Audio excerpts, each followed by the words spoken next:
अब हम बात करते हैं चैप्टर नंबर 5 की। चैप्टर नंबर 5 हमारे पास है जी ग्रेविटेशन। अब ग्रेविटी के बारे में हम चैप्टर नंबर 2 में भी पढ़ चुके थे।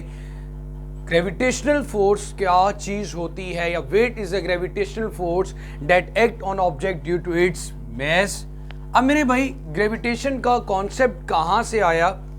आइजैक न्यूटन एक दिन सेब के दरख्त के नीचे बैठे हुए थे, तो अचानक से एक्चुअली वो सोच ये रहे थे कि हर प्लेनेट रिवॉल्व क्यों कर रहा है अराउंड द सन, या मून क्यों रिवॉल्व कर रहा है अराउंड द अर्थ। इनकी राज जानने के लिए, ये चीजें सोचने के लिए कि इसके पीछे क्या रीजन है, क्या कॉन्सेप्ट है, वो सोच रहे थे कि अचानक एक सेब नीचे जमीन की तरफ गिरता है, तो वो ये चीज सोचना शुरू कर देते हैं कि ये सिर्फ जमीन की तरफ आया है, आसमान की तरफ क्यों नहीं गया। इट मींस कि जमीन पर कोई ऐसी सरफेस, या जमीन की सरफेस पे कोई ऐसी फोर्स मौजूद है जो सेब को या किसी भी चीज को अपनी तरफ अट्रैक्ट करती है, और उस फोर्स को नाम दे दिया गया ग्रेविटेशनल फोर्स का। उस फोर्स को क्या नाम दे दिया गया बेटा? ग्रेविटेशनल फोर्स का, कि जमीन की तरफ जब कोई ऑब्जेक्ट आता है वो ड्यू टू ग्रेविटेशनल फोर्स आ रहा है। अब मेरा बेटा रिवॉल्व क्यों करते हैं, इन सब के पीछे भी यही रीजन बताई गई।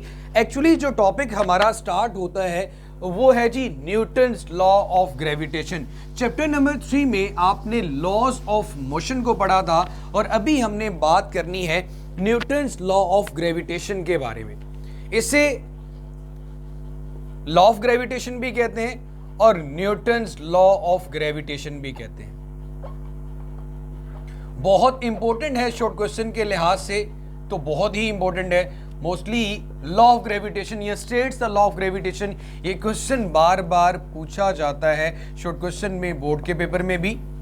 सो न्यूटन्स लॉ ऑफ ग्रेविटेशन सबसे आसान और बड़े सिंपलेस्ट अल्फाज में अगर इसके बारे में बात की जाए तो वो ये है कि इस पूरी कायनात में जितने भी ऑब्जेक्ट्स हैं जिनका कुछ ना कुछ मैस है, ये किसी दूसरे ऑब्जेक्ट को अट्रैक्ट करते हैं। Everything in the universe attract each other. Everything in the universe attract each other. कायनात में हर चीज, everything in the universe attract each other with a force. अब उस फोर्स को हम ग्रेविटेशनल फोर्स का नाम देते हैं। मैं ये सपोज कर लेता हूं कि मेरे पास कोई ऑब्जेक्ट एक जिसका मैस m1 है, कोई दूसरा ऑब्जेक्ट जिसका मैस m2 है। ये दोनों एक दूसरे को अट्रैक्ट करते हैं। इट मीन्स कि m1 m2 के ऊपर फोर्स लगा रहा है F1, और ये इसके ऊपर फोर्स लगा रहा है F2, और इनके सेंटर्स के दरमियान जो डिस्टेंस है उस डिस्टेंस को हम d कंसिडर कर लेते हैं। m1 और m2, अब बड़ी अच्छी सी बात है, छोटे मैसेज होंगे तो उनके दरमियान अट्रैक्शन भी कम होगी, मैसेज बड़े होंगे तो उनके दरमियान अट्रैक्शन भी ज्यादा होगी। मैं साथ साथ बताता जाता हूं कि अब इसका एक्चुअल मीनिंग क्या है। मैं ये बात कह सकता हूं कि force is directly proportional to m1 m2, कि मैसेज जितने ज्यादा बड़े होंगे ये फोर्स ऑफ ग्रेविटेशन उतनी ही ज्यादा होगी।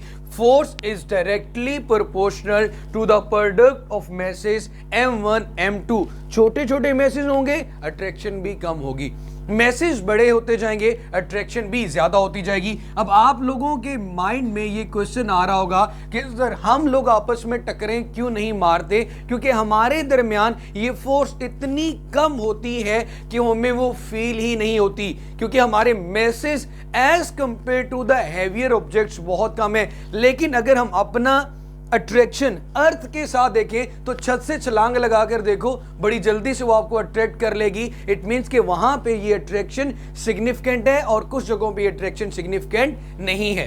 अब मेरे भाई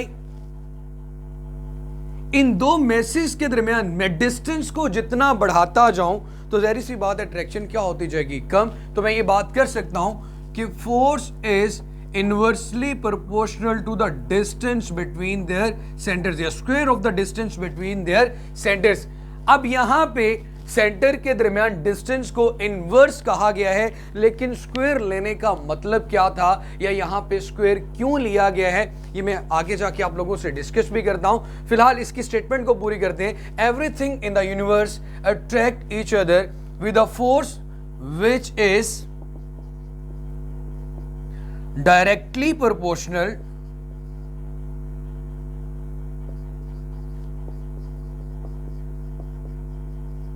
to the product of the masses and inversely proportional to the square of the distance between their centers। अब मेरे भाई सबसे पहले तो इन दोनों इक्वेशंस को कंबाइन करते हैं बाय कंबाइनिंग 1 and 2। इक्वेशन 1 और 2 को कंबाइन करने से, इकट्ठा लिखने से, f की जगह f ही रहेगा, प्रोपोर्शनैलिटी का साइन भी वैसे आ गया, ऊपर m1 m2 आ रहे हैं और नीचे d स्क्वायर आ रहा है। याद रखिएगा मैं यहां पे मैसेज की बात कर रहा हूं, चार्जेस की नहीं। चार्जेस की बात अब 10th क्लास में जाके करेंगे, जहां पे कूलम्स ने लॉ दिया था। मैसेज में हमेशा अट्रैक्शन होती है, बट चार्जेस में अट्रैक्शन भी हो सकती है और रिपल्शन भी हो सकती है। अब ये जो यहां पे प्रोपोर्शनैलिटी का साइन है, ये हमें सिर्फ ये चीज बता सकता है कि किस चीज के बढ़ने से कौन सी चीज बढ़ेगी या कम होगी, बल्कि कैलकुलेशन नहीं दे सकता कि कितनी बढ़ेगी कितनी कम होगी। इसके लिए आपको इस प्रोपोर्शनैलिटी के साइन को खत्म करना होगा, और प्रोपोर्शनैलिटी के साइन को खत्म करने के लिए आप इक्वलिटी बराबर की अलामत लाते हो विद अ कांस्टेंट, साथ एक कांस्टेंट भी आता है। सो हमारे पास यहां पे आ जाएगा F is equal to G m1 m2 over D square. यहां पे जो कांस्टेंट यूज किया जाता है capital G, it is called the gravitational constant. इस कांस्टेंट को नाम देते हैं बेटा ग्रेविटेशनल कांस्टेंट। ये कैपिटल G, इसकी वैल्यू होती है 6.673 मल्टीप्लाई बाय 10 की पावर -11 न्यूटन मीटर स्क्वायर पर kilogram square. Newton metre square पर किलोग्राम स्क्वायर इस ग्रेविटेशनल कांस्टेंट की वैल्यू होती है, and it is the universal constant. पूरी कायनात में इसकी वैल्यू सेम रहती है, बदलती नहीं है। लेकिन small g that is called the gravitational acceleration due to gravity, बहुत से लोग इन दोनों चीजों को सेम कर लेते हैं, जो कि टोटली गलत है। अब यहां पे इसकी वैल्यू देखो -11 है, इसलिए फोर्स हमें इतनी ज्यादा फील नहीं होती। तो ये आ गया आपके पास final relationship, the law of gravitation. अब मेरा बेटा मैंने इसको ग्रेविटेशनल कांस्टेंट, यूनिवर्सल कांस्टेंट भी बता दिया, इसकी वैल्यू भी सेम रहती है, ये सारी चीजें होगी। अब मेरे बच्चे आप लोगों को ये चीज क्लियर करनी थी कि यहां पे आपने d के साथ स्क्वायर का साइन क्यों यूज किया।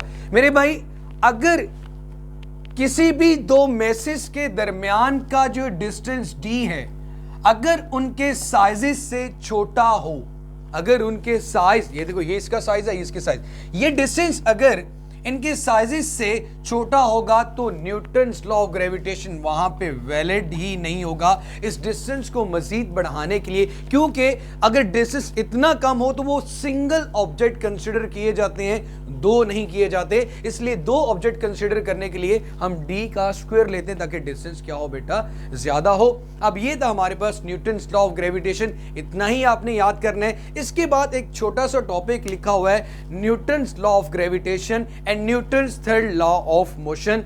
मैं इसको रेस कर देता हूं, आप इसका स्क्रीनशॉट लेना चाहो, देखना चाहो, बुक पे आओ, बुक पे सबसे पहले स्टेटमेंट लिखोगे, स्टेटमेंट के बाद डायग्राम बनाओगे और उसके बाद उसकी एक्सप्लेनेशन करोगे, पूरी की पूरी याद। अब मैंने रिजेंबल करना है न्यूटन्स लॉ ऑफ ग्रेविटेशन को और Newton's third law of motion को। जरा फोर्स और मोमेंटम को हमने आपस में रिलेट किया था। So Newton's law of gravitation and Newton's third law of motion क्या चीज है? And Newton's third law of motion. अब मेरे भाई अगर आप यहां पे गौर फरमाओ, हमने थर्ड लॉ ऑफ मोशन में पढ़ी थी, action and reaction forces are equal in magnitude but opposite in direction. एक ऐसा साइन नेगेटिव आ जाता है। तो यहां पे भी गौर करो, M1 M2 पे फोर्स लगा रहा है जिसको हमने F1 कहा, अब M2 M1 पे भी फोर्स लगा रहा है जिसको हम F2 कह रहे हैं। दोनों का मैग्नीट्यूड सेम है लेकिन डायरेक्शन ऑपोजिट है, तो हम इन दोनों चीजों को रिजेंबल कर सकते हैं, Newton's law of gravitation and Newton's third law of motion को। ये छोटी सी एक्सप्लेनेशन थी, इसके लिए अलहदा से क्या बताना।